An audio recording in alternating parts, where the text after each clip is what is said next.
Tornare alla vita da oggi si può anche in Sicilia, ma con molta attenzione perché zona bianca non vuol dire che tutto sia finito. Non servono raccomandazioni purché ognuno usi il cervello e si comporti di conseguenza.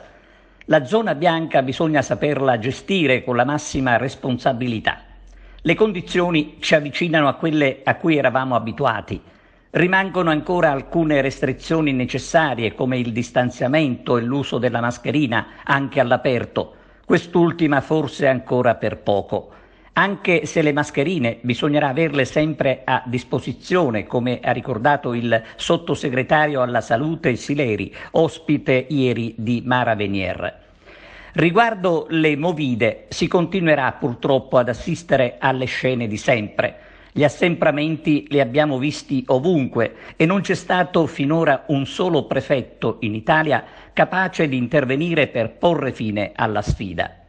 Intanto da oggi non ci sarà più il coprifuoco, anche se da qualche giorno, per la verità, la morsa dei controlli si era già allentata, con la gente libera di muoversi senza orario. E senza il coprifuoco il rischio da non sottovalutare è l'anarchia dei botti sparati a tutte le ore.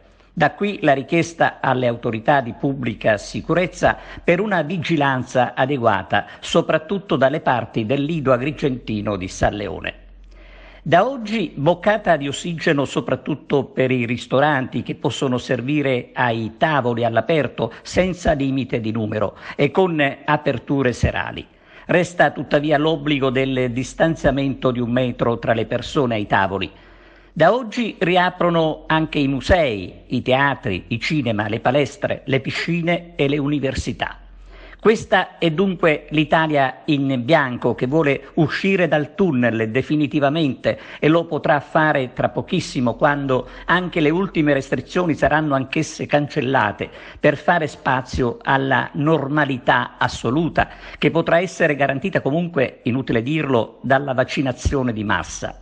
Da qui l'invito a chi mostra ancora delle resistenze a vaccinarsi.